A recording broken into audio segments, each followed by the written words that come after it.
The notification chime echoed through Marcus Chen's corner office like a death knell as his Bloomberg terminal flashed red. 847 million gone. In the 14 seconds it took to refresh the screen, the stock price of Quantum Dynamics had collapsed from $284 to $12, revealing the massive debt position he'd carefully hidden beneath layers of shell companies and offshore accounts. Richard Ashford sat 3 floors below in the emergency board meeting, satisfaction gleaming in his pale blue eyes as he forced the other directors to vote on Marcus's immediate termination. The CFO had found his perfect target, a brilliant but reckless founder whose gambling addiction and desperate leveraging made him vulnerable. A single encrypted email, secretly forwarded by Marcus's assistant Sophia, traveled across the country to Catherine Park's inbox in Boston. What Quantum Dynamics board didn't realize as they issued their terse press release and legal threats, they hadn't just destroyed a billionaire. They had declared war on a woman who had co-founded 3 unicorns and knew where every financial body was buried. And when Catherine walked into that boardroom 72 hours later with a folder marked Forensic Audit Ashford Holdings, the conference room fell silent, everyone instantly understanding that this wasn't just about one CEO's downfall. This was about justice. Before we begin, tell us in the comments from which city are you watching, and at the end, do not forget to rate this story from 0 to 10. Enjoy the story. Sunlight streamed through the floor-to-ceiling windows of Quantum Dynamics' Palo Alto headquarters, casting golden rectangles across Marcus Chen's mahogany desk. The 38-year-old CEO sat reviewing Q3 projections, his fingers flying across the keyboard as he analyzed user growth metrics. The company he'd built from a Stanford dorm room now employed 2,300 people and powered AI infrastructure for half of Silicon Valley. Marcus was brilliant. MIT computer science, 3 patents before age 25, a track record that attracted $400 million in venture funding. He was also drowning in a secret that could destroy everything, a gambling addiction that had turned a weekend hobby into a $15 million hole he'd filled by leveraging company assets through shadow corporations. Marcus, Richard Ashford's crisp British accent cut through the office intercom. Board meeting in 5, and bring the real financials this time, not the scrubbed versions. Marcus's stomach dropped. Richard Ashford, 52, had joined as CFO 8 months earlier with impeccable credentials, former Goldman Sachs partner, 3 successful exits, recommended by Quantum's lead investor. He'd quickly positioned himself as the adult in the room, the one who could take Marcus's vision and make it bankable. What Marcus didn't know, Richard had his own vision, one that didn't include Marcus. The boardroom felt different. 7 directors sat in unusual silence, their faces carefully neutral. Marcus's chair had been moved from the head of the table to the side, a subtle power shift he noticed immediately. "Gentlemen," Richard began, not waiting for Marcus to settle in, "I've uncovered something that requires immediate action." He tapped his tablet, and the wall screen illuminated with a web of corporate structures. Marcus has been using Quantum's balance sheet as collateral for personal loans, $15 million funneled through these entities, each connection highlighted in accusatory red. Those are legitimate expansion vehicles, Marcus started, but his voice lacked conviction. Legitimate? Richard's eyebrow arched. Cayman subsidiaries with no employees, loans from Macau-based casinos? Marcus, I have bank statements showing wire transfers from Quantum's treasury to these addresses, then immediate withdrawals at the Venetian Macau. The board members shifted uncomfortably. Lead investor David Brennan, who had championed Marcus for 6 years, wouldn't meet his eyes. "The gambling is irrelevant," Marcus said, his face flushing. "I was going to pay it back." "With what?" Richard cut him off. "You've leveraged everything. The patents, the office building, even your founder shares. You've put this entire company at risk for blackjack and baccarat." "I made one mistake." "No." Richard stood, walking to the window with calculated drama. You made 247 wire transfers over 18 months. I have every receipt, every transaction, every deleted email where you instructed our treasury team to process urgent vendor payments that went straight to gaming accounts." He turned back to face Marcus. "This isn't a mistake. This is fraud. And as of 9 a.m. this morning, I've filed a report with the SEC." The room erupted. Brennan slammed his palm on the table. "Richard, we should have discussed this first." "Discussed covering up securities fraud?" Richard's voice went cold. "I don't think so, David. Unlike some people, I have a fiduciary duty to this company and its shareholders." What happened next took 47 seconds that would replay in Marcus's mind for months. The vote was called. 6 directors voted to terminate Marcus immediately, freezing his shares pending investigation. Only Brennan abstained.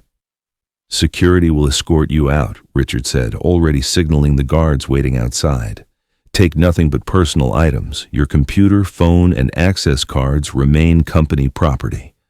As 2 guards flanked Marcus, he caught Richard's expression just for a moment before the mask returned. Not regret, not professionalism, triumph. Marcus's assistant Sophia watched from her desk as they marched him past gawking employees.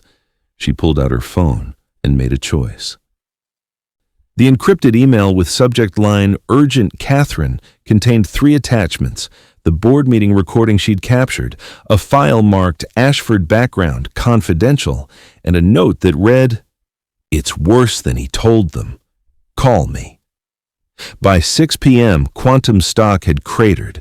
By 8 p.m., every tech journalist had the story: gambling-addicted CEO defrauds AI unicorn. By midnight, Marcus sat alone in his Atherton mansion, technically still his for another week until the bank foreclosed, staring at his phone. 3 missed calls from his mother, 14 from reporters, 1 from Catherine Park, his former business partner, who he hadn't spoken to in 4 years. He couldn't bring himself to answer any of them. That evening, the Quantum Board issued a carefully crafted statement. "Following an internal review, we've accepted Marcus Chen's resignation as CEO. Richard Ashford will serve as interim CEO while we conduct a search for permanent leadership. We remain committed to our mission and our stakeholders." No mention of the SEC report, no mention of the fraud allegations, no mention of the $15 million that, according to Richard's presentation, had vanished into gambling debts. Marcus's lawyer, Jennifer Torres, paced her office conference room at 11 p.m. "This doesn't make sense," she said, reviewing the board packet for the 3rd time. "If you really defrauded the company for gambling debts, where's the forensic audit trail? These are just wire transfer screenshots. No banking confirmations, no casino records, nothing that would actually prove gambling." "Does it matter?" Marcus asked, his voice hollow. "The money's gone. I did use those shell companies." "For what, though? You keep saying expansion plans, but you won't give me details." Marcus looked away. The truth was complicated. Yes, he'd gambled. Maybe $3 million total over 2 years, all of which he'd paid back from personal funds. But the $15 million, that had gone somewhere else entirely, somewhere he couldn't admit without destroying what little reputation remained. Across town, Richard Ashford sat in a private dining room at Boulevard with 3 men in expensive suits. The oldest, Warren Blackstone, was the managing partner of Blackstone Capital. No relation to the famous firm, but he'd built a $4 billion fund by acquiring distressed tech companies and stripping them for parts. "So the board bought it?" Warren asked, swirling his scotch. "Completely," Richard confirmed. "Chen's too ashamed to fight back, and the other directors are terrified of litigation. They'll approve whatever I propose." "And the real financials?" the second man, Victor Reeves, asked. He represented a Chinese manufacturing consortium that had tried unsuccessfully to acquire Quantum's AI patents for years. Richard smiled. "Quantum's actually in excellent shape. $240 million in revenue, $60 million or EBITDA, growing 40% year over year. Chen's fraud is pure fiction. I created those shell companies myself last month, ran the transfers through Treasury, and made it look like his authorization. The evidence? Warren pressed. Locked in my office safe? The SEC report? I filed it personally, copied only the board, marked it preliminary pending full investigation, which I'll now control as CEO. By the time anyone asks questions, we'll own the company. Victor leaned forward. And you're certain about the patents? The quantum encryption protocols alone are worth $500 million to my consortium. Certain. Richard pulled out a folder. Once we triggered the change of control clause in the venture agreements, Chen's founder shares get diluted to nothing. The board will approve a fire sale to preserve shareholder value. You'll buy the patent portfolio for 200 million pennies on the dollar, and Warren's fund will acquire the remaining operations. What about Catherine Park? Warren asked.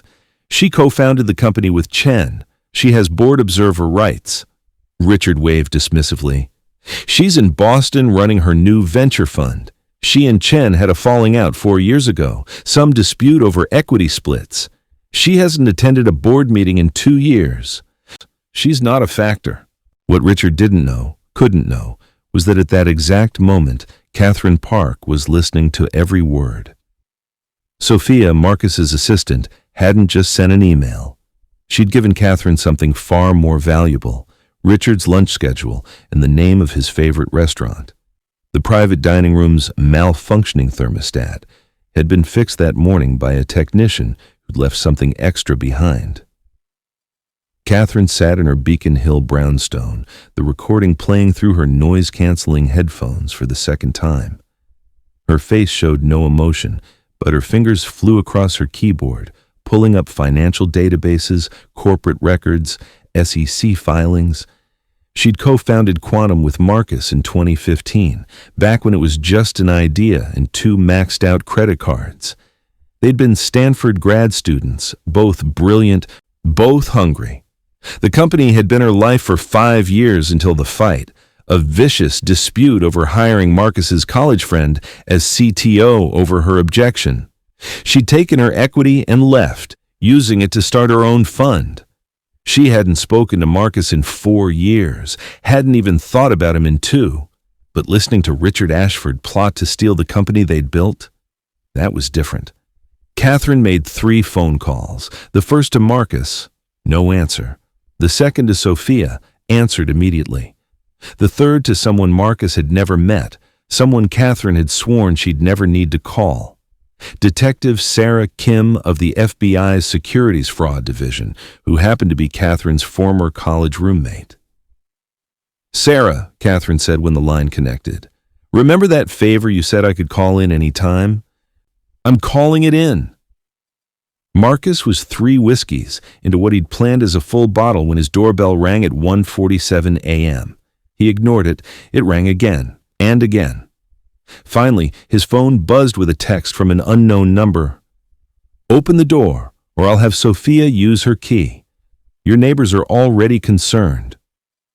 Marcus stumbled to the door, prepared to tell whoever it was to go to hell. Then he saw her. Catherine Park stood on his doorstep in a black blazer and jeans, her laptop bag over one shoulder, looking exactly as he remembered, except for the silver threading through her dark hair. 4 years vanished in an instant. All the anger, all the resentment, all the carefully maintained distance. You look like hell, she said, walking past him without invitation. Catherine. I don't want to talk about... Shut up and listen, she cut him off, setting her laptop on his kitchen counter. Richard Ashford is framing you. The gambling story is fiction. He's stealing your company to flip it to a Chinese manufacturing consortium and a vulture fund. I have recordings of him planning the whole thing. Marcus blinked, the alcohol fog clearing slightly. What? Catherine played the restaurant audio. Marcus's face went from confusion to shock to rage as he listened to Richard casually discuss fabricating evidence and destroying his life. That son of a bitch, Marcus whispered when it finished. But the wire transfers are real. I did authorize those transactions. Why? Catherine asked, her voice softer now. If you weren't gambling, where did the money go? Marcus was quiet for a long moment. Then, my sister, Emily. She got into Stanford Medical School 3 years ago. Same year her husband got diagnosed with stage 4 pancreatic cancer. Insurance wouldn't cover the experimental treatment. I couldn't just... She's my little sister, Catherine. I set up a medical foundation to fund cancer research, funneled the money through it to pay for his treatment anonymously. He died anyway last year, but she doesn't know I helped. If it comes out, she'll feel guilty that I risked the company for her. She's already devastated. Catherine's expression softened. Marcus, that's not fraud. That's charitable giving through a corporate foundation. Messy, yes. Illegal. Maybe questionable structure, but not criminal fraud. Tell that to the SEC, or the board, or the press. I will, Catherine said simply. But first, we need to understand exactly what Richard did and why. Sophia sent me this. She opened a folder on her laptop. Richard Ashford's background check, the one Quantum's board should have done but didn't. The document was devastating. Richard's last 2 CFO positions had ended in quiet settlements. His tenure at Goldman Sachs had actually ended in resignation under investigation, never charged, but suspicious trading patterns around client acquisitions. Most damning, he'd consulted for Victor Reeves's consortium 2 years ago on a different acquisition attempt. He was planted, Marcus breathed. The lead investor recommended him, David Brennan. I thought about that, Catherine said. But look at this. She pulled up Brennan's investment fund records. Brennan's fund has $200 million deployed in Quantum. If the company gets sold for parts, his fund loses everything. He's not in on it. Then how... Deepfake, Catherine interrupted. I had a friend at MIT's Media Lab analyze the email introducing Richard. The metadata's wrong. The writing patterns don't match Brennan's other emails. Someone created a fake recommendation that appeared to come from your lead investor. Marcus sat down heavily. This is insane. Why go through all this? Why not just make an acquisition offer? Because you would have said no. The board would have said no. Quantum's worth $2 billion on a real exit. Richard's selling it for $200 million and pocketing the difference. It's not acquisition, it's theft. And he needed you destroyed completely so you couldn't fight back. Catherine pulled up one more document. There's something else. The SEC report Richard filed. I had Sarah, my friend at the FBI, check the database. It was never officially filed. He sent a copy to the board, but the SEC has no record of it. He lied about reporting you to make the board panic. Marcus's mind reeled. Then something occurred to him. Catherine, why are you doing this? We haven't spoken in 4 years. We didn't exactly part on good terms. Catherine was quiet for a moment, her fingers drumming on the counter. You want the truth? When I left Quantum, I told myself it was about the CTO hire. But really, I was scared. Scared the company was getting too big, too complicated. Scared I couldn't keep up with you. So I found a reason to leave before I could fail. She looked at him directly. Spending 4 years building my own fund taught me something. I didn't fail at Quantum. I ran. And I've regretted it every time I've seen the company's name in the news, knowing I should have been there building it with you. She paused.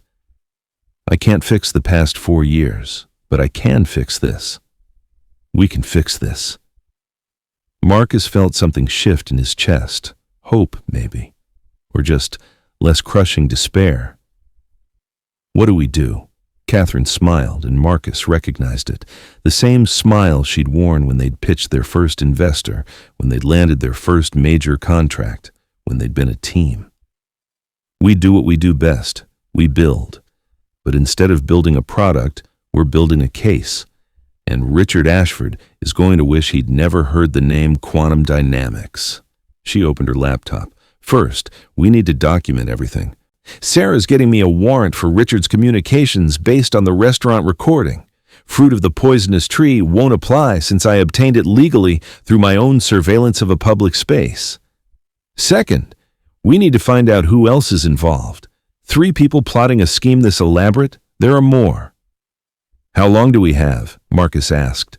The change of control clause triggers in 30 days if you don't retain board approval. Richard will wait until then to make his move legitimate. That gives us 4 weeks to dismantle his entire conspiracy.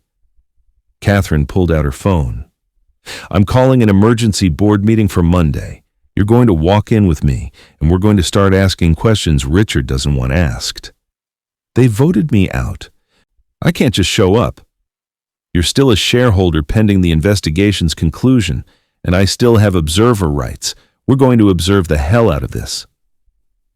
For the first time in 3 days, Marcus allowed himself to smile. Monday morning, 9 a.m. Catherine and Marcus walked into Quantum's boardroom together. The 7 directors froze mid-conversation as Marcus took his old seat at the table's head, a power move Catherine had insisted on. What is this? Richard demanded, his polished composure cracking slightly. Marcus, you've been terminated. You can't... Actually, Catherine interrupted, sliding a document across the table to each director. Marcus was terminated based on fraudulent evidence. These are the real financials showing where the $15 million went. A registered 501c. 3. Medical Research Foundation funding cancer treatment. Messy corporate structure? Yes. Criminal fraud? Not even close. David Brennan grabbed the document, his eyes scanning rapidly. This is... Catherine, if this is accurate, why didn't Marcus just explain this from the start? Because I was protecting my sister's privacy, Marcus said quietly. Her husband died from pancreatic cancer. I didn't want her knowing I'd risked company funds to help, but privacy doesn't trump truth anymore. This is ridiculous, Richard cut in. The SEC report clearly shows... There is no SEC report, Catherine said, playing the recording she'd made of herself, calling the SEC's public inquiry line. A government official confirmed no preliminary or final report existed for Quantum Dynamics or Marcus Chen. You lied to the board about filing. That's obstruction, Richard. The room erupted. Directors talking over each other, demands for explanations, legal threats flying. Catherine let it go for exactly 30 seconds before pulling out her phone and playing the restaurant recording. The room fell silent as Richard's voice described the entire conspiracy. Quantum's actually in excellent shape. $240 million in revenue, $60 million EBITDA, growing 40% year over year. Chen's fraud is pure fiction. David Brennan's face went from red to purple. You son of a bitch! You made me vote to destroy this company. Richard had gone very pale. That recording is illegal, inadmissible. You can't... Actually, a new voice said from the doorway. I can. Detective Sarah Kim from the FBI's San Francisco field office walked in with 2 agents. Richard Ashford, we have a warrant for your communications and financial records related to securities fraud, conspiracy to commit fraud, and obstruction of justice. Richard stood, his chair screeching. I want my lawyer. Of course, Sarah said pleasantly. You can call them from the field office. We also have warrants for Victor Reeves and Warren Blackstone. Turns out conspiracy to defraud a company of its intellectual property crosses a lot of federal statutes. As agents escorted Richard out, he locked eyes with Marcus. The triumph was gone, replaced by something like disbelief. He'd been so certain he'd won. Emergency vote, Brennan said the moment the door closed. I move to reinstate Marcus Chen as CEO pending resolution of this matter and to retain Catherine Park as a consultant to conduct a full internal investigation. The vote was unanimous. Over the next 2 weeks, Catherine and Sarah's team methodically dismantled Richard's conspiracy. The evidence was devastating. Bank records showing Richard had received a $5 million consulting fee from Victor Reeves's consortium the day after joining Quantum emails between Richard and Warren Blackstone, planning the asset sale 9 months in advance, before Richard even joined Quantum. The fake recommendation email from David Brennan traced to an IP address in Richard's home office. A second set of books Richard had been maintaining showing Quantum's real health while presenting fake declining revenue to the board. But the real breakthrough came from an unexpected source. Marcus's assistant Sophia had kept something back, a full backup of Richard's office computer, cloned the night before the board meeting that fired Marcus. In it, Catherine found emails to 4 other tech CFOs recruiting them for similar schemes. Richard wasn't a one-time fraud.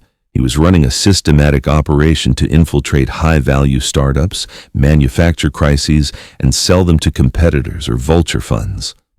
Quantum was target number 7. Catherine and Marcus worked 18-hour days, rebuilding trust with investors, clients, and employees. Catherine moved back from Boston, taking an office next to Marcus's. They fell into their old rhythm, finishing each other's sentences, dividing tasks without discussion, building something bigger than either could alone. One night, working late on depositions, Marcus looked up from his laptop. "Catherine, I'm sorry. About the CTO hire, about not listening to your concerns, about letting you leave." Catherine was quiet for a moment. "I'm sorry I didn't fight harder to stay. We were good together. We built something real." "We still are," Marcus said. "Building something real, I mean. If you want, when this is over, would you consider rejoining as COO?" Catherine smiled. "I thought you'd never ask." The federal courthouse in San Francisco hummed with energy. The SEC had fast-tracked the case given the recordings and documentary evidence. Richard Ashford sat at the defense table next to 3 expensive lawyers, his face a mask of false confidence. The prosecution's case was methodical and devastating.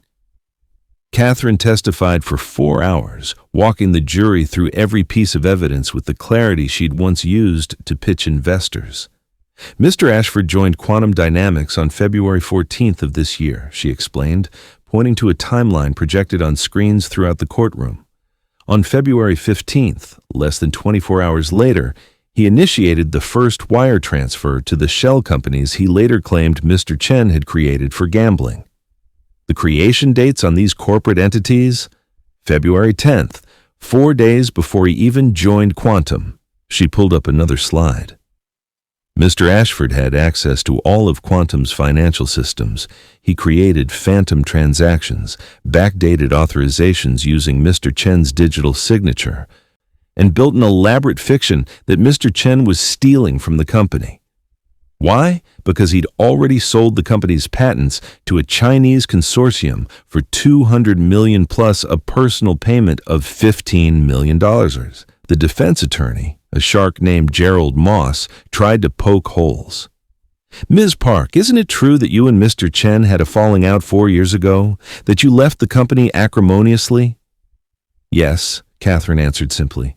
"And isn't it convenient that you've suddenly returned to save him? Perhaps you saw an opportunity to reclaim equity in a valuable company?" Catherine smiled. "Mr. Moss, I own a venture fund worth $300 million. I don't need Quantum's equity. What I need is justice for a company that should never have been attacked. And what your client needs is to understand that brilliant fraud still leaves digital fingerprints." The turning point came on day 3 when the prosecution called an unexpected witness. Jennifer Wu, the CFO of a biotech company in Seattle.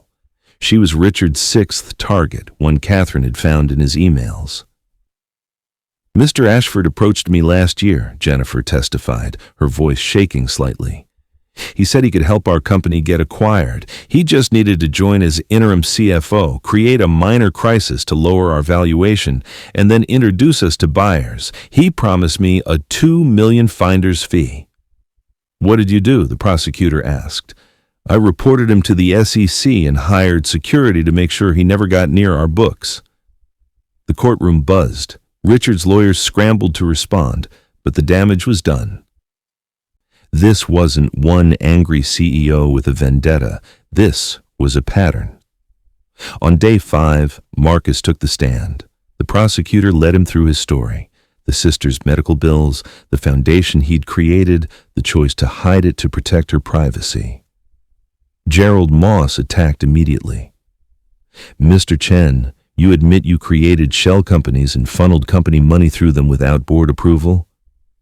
I created a medical foundation and funded it through proper corporate charitable giving channels. If the structure was too complex, that's on me, but it wasn't fraud. You hid $15 million in transactions from your board. I listed them in every financial report as foundation grants. The board had access to all of it. They didn't ask for details, and I didn't volunteer them because I was trying to protect my sister from feeling responsible for her husband's medical bills. Moss leaned in. Your sister, who conveniently can't testify because of medical privacy laws. Marcus's jaw clenched, but he kept his voice level. My sister's husband is dead. She doesn't know I tried to save him, and I'd prefer to keep it that way unless you want to destroy her for your client's benefit. Objection, the prosecutor called. Counsel is badgering the witness. Sustained, Judge Patricia Morrison ruled. Mr. Moss, move on. But Moss had one more card. Mr. Chen, isn't it true that you did have a gambling problem, that you've been banned from 2 casinos in Las Vegas? The courtroom went silent. Marcus looked at Catherine, who nodded slightly. Yes, Marcus said quietly. I went through a period 3 years ago where I gambled recreationally and let it get out of hand. I entered a treatment program, attended GA meetings, and I've been clean for 2 years. But my total losses were about $3 million from personal funds, and I paid every debt. It has nothing to do with the $15 million Mr. Ashford stole while framing me. So you admit you have credibility issues? I admit I'm human, Marcus interrupted. I made mistakes. I got help. I did better. But Richard Ashford didn't target me because I had a gambling problem. He targeted me because he thought my past would make me too ashamed to fight back. He was wrong. The jury looked at Marcus with something like respect. Vulnerability, properly deployed, builds trust. When Richard took the stand in his own defense, he was smooth, confident, claiming everything was a misunderstanding. The shell companies. He discovered them during his CFO review. The restaurant recording, taken out of context, really about legitimate acquisition discussions. Then, the prosecution played Richard's own emails, not just the conspiracy ones, the ones where he mocked Marcus, called him a degenerate gambler, discussed how easy it would be to destroy someone so weak. Catherine watched Richard's mask finally crack. His composure shattered as email after email showed his contempt, his planning, his systematic cruelty. Mr. Ashford, the prosecutor said, you didn't just commit fraud, you enjoyed it.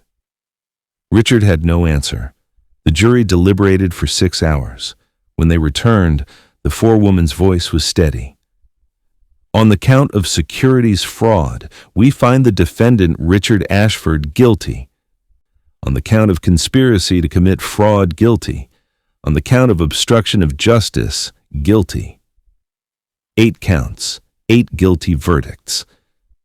Catherine reached over and squeezed Marcus's hand as Richard's lawyers argued for bail pending appeal. Judge Morrison denied it. Richard Ashford was led out in handcuffs, his face ashen. But the story didn't end there. As Richard's sentencing approached, the prosecution asking for 15 years, Catherine and Sarah's FBI team kept digging. What they found opened the case even wider. Warren Blackstone's fund had pulled the same scheme on 4 other companies. Victor Reeves's consortium was the buyer in 3 of them. Together, they'd stolen over $800 million in intellectual property and destroyed 7 companies, leaving hundreds unemployed. The Joint Federal Task Force arrested both men on the same day. The ripple effects were massive. Their other deals unwound. Companies got their assets back. Federal regulators started investigating how they'd operated for so long. David Brennan, the quantum investor, did something unexpected. He wrote a public letter taking responsibility for failing to properly vet Richard, donated $10 million to a startup integrity fund, and became an advocate for better due diligence in VC. The other companies Richard had targeted reached out to Marcus and Catherine. One by one, they shared their stories. Some had survived, others hadn't. Catherine organized them into a coalition, creating a fraud prevention network for tech companies. Marcus's sister Emily found out about the medical foundation when Catherine accidentally mentioned it in an interview. She called Marcus crying, furious that he'd risked so much. Then she hugged him for 10 minutes and told him their mother would be proud. She became the foundation's director, expanding it to help other families facing catastrophic medical costs. Quantum Dynamics not only survived but thrived. With Richard's poison removed, the company's real health became apparent. Revenue hit $300 million, or the AI patents led to breakthrough applications. 18 months after Marcus's firing, Quantum went public at a $4 billion valuation. On the courthouse steps after Richard's sentencing, 12 years in federal prison, $25 million in restitution, reporters swarmed Marcus and Catherine. "Mr. Chen, how do you feel about the verdict?" a journalist called. Marcus looked at Catherine, who nodded. Vindicated. But more than that, grateful. Grateful for the people who believed in me when they had every reason not to. Grateful for the justice system working the way it should. And grateful for second chances. "Ms. Park, you gave up a successful fund to fight for a company you'd left years ago. Why?" Catherine smiled. "Because some things matter more than resentment or pride. Marcus and I built something real once. We let it fracture over something small. I wasn't going to let someone destroy it over something false. And what we rebuilt together, not just the company, but trust, that's worth more than any exit." "What's next for Quantum Dynamics?" Marcus and Catherine exchanged a look. "We're launching an initiative called Second Chances," Catherine announced, "a program to help other companies and founders who've been targeted by fraud or who've made mistakes and need a path to redemption. Because everyone deserves the chance Marcus got. To be judged on truth, not narrative." The press conference ended, but one reporter from Bloomberg pulled Catherine aside. "Off the record, you two were always meant to be partners, weren't you?" Catherine laughed. "We spent 4 years proving we could succeed separately. Now we get to spend the next 20 proving we're unstoppable together." That night, Quantum's leadership team gathered on the headquarters rooftop to celebrate. Marcus raised his glass. To Sophia, whose bravery started this. To Sarah and the FBI, who believed in evidence over narrative. To everyone who fought when fighting seemed impossible. Catherine raised her glass next. And to Marcus, who taught me that strength isn't never falling down. It's getting back up and building something better from the ruins. They toasted as the sun set over Silicon Valley, the skyline glowing with the lights of 1,000 startups. Some would fail, some would soar, but all would be a little safer because of the precedent they'd set. Sophia, newly promoted to VP of Operations, pulled out her phone and showed them something that had started trending. Second chances in tech. Founders sharing their failures and comebacks. Companies admitting mistakes and showing how they'd grown. A movement born from Marcus's vulnerability. "We changed something," Sophia said quietly. Marcus looked at the city he'd almost lost the right to be part of. "We changed everything." 18 months later, Marcus stood in the same corner office where his nightmare had begun, but everything was different now. The desk where he'd received Richard's summons now held photos of Quantum's expanded team. The wall where Bloomberg had flashed his destruction now displayed the company's NASDAQ opening bell ceremony. Catherine walked in without knocking, their old habit restored. "Ready for the interview?" "As ready as I'll ever be," Marcus said. The Wall Street Journal was doing a feature on corporate fraud prevention, and Marcus and Catherine were the centerpiece. The journalist, Rebecca Chen, no relation, set up her recorder. "Mr. Chen, You went from disgraced CEO to federal witness to leading one of tech's biggest IPOs. What did you learn? Marcus considered the question. I learned that shame is a weapon people use to silence you. Richard Ashford counted on me being too ashamed of my past to fight back. He was wrong. The moment I stopped hiding, my gambling recovery, my sister's medical bills, my mistakes, I became harder to destroy. And Ms. Park, you sacrificed a successful fund to fight this battle. Regrets? None, Catherine said firmly. I learned something more valuable than any fund returns. Partnership matters. I'd spent 4 years running from partnership after my falling out with Marcus. Fighting alongside him again reminded me why we started Quantum in the first place. Because together, we could build things neither of us could alone. Rebecca leaned forward. The Second Chances initiative has helped 47 companies in 18 months. Why does this matter to you? Marcus and Catherine exchanged a look. Marcus spoke first. Because I almost lost everything based on lies, but I had resources, savings, connections, Catherine, to fight back. Most founders don't. They just disappear. Their reputation's destroyed. Their company's stolen. Second Chances levels the playing field.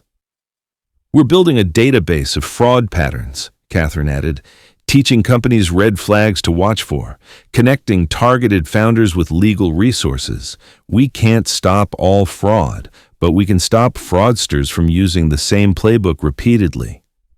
Final question, Rebecca said. Richard Ashford is currently serving year 2 of a 12-year sentence. Have either of you visited him? Marcus shook his head. No, I don't need closure from him. I got closure from justice. But, Catherine interjected, we did send him something. She pulled out her phone, showing an email. We sent him Quantum's IPO prospectus. The company he tried to destroy for $200 million went public at $4 billion. We wanted him to know exactly how much he lost by being greedy instead of patient. Rebecca smiled. That's cold. That's justice, Marcus corrected. After the interview, Marcus and Catherine stood at the window overlooking Quantum's expanded campus. 3 buildings now, 4,700 employees, partnerships with 12 Fortune 500 companies. You know what's wild, Marcus said. Richard thought my weakness was gambling, but my real weakness was shame. I was so afraid of people knowing my sister's story, my recovery story, my failures, that I hid everything. That shame almost destroyed me. And now, Catherine asked, now I talk about it. Every all-hands meeting, I mention that I'm in recovery. Every investor pitch, I mention the mistakes I made and how I fixed them. Transparency is armor, not vulnerability. Catherine nodded. We've created something bigger than a company. We've created proof that you can survive the worst and build something better. That evening, Marcus attended his weekly GA meeting, something he'd done for 3 years now, even when he was CEO of a pre-IPO unicorn. He shared his story with the room, the gambling, the hiding, the fraud, the recovery. A young man approached him after. I'm a founder, Series A. I've been hiding a drinking problem for 2 years, hearing your story, that you got through it, that you didn't have to be perfect to succeed. Thank you. Marcus gave him his number. Call me any time. Perfect founders don't exist. Honest ones do. Driving home, Marcus passed the casino where he'd hit bottom 3 years ago. He didn't feel tempted. He didn't feel ashamed. He felt grateful for the journey that had led from that low point to this moment. A successful company, a restored partnership, a life built on truth instead of hiding. His phone buzzed. Catherine. Next board meeting, we're voting on something. Don't ask, just say yes. Marcus smiled and texted back, after everything we've been through, that's easy. Yes. Sometimes justice doesn't come from one dramatic moment. It grows from one person refusing to stay silent when silence seems safer. It builds through partnerships that survive falling apart and coming back stronger. It spreads through vulnerability that transforms weakness into armor. And sometimes, it changes an entire industry. What would you have done If someone tried to destroy your life's work with fabricated evidence, would you have fought back with everything you had or accepted the narrative they created? What we learn from this story is that the shame others use to silence you becomes your greatest weapon the moment you stop hiding. Because vulnerability isn't weakness, it's armor that fraud can't penetrate, and the truth you're afraid to speak is often the only thing standing between total destruction and complete vindication. If this story moved you, please like, subscribe, and share to help more people discover what happens when we refuse to let fraud win. Because sometimes the only thing standing between justice and corruption is one person brave enough to say, "Not today."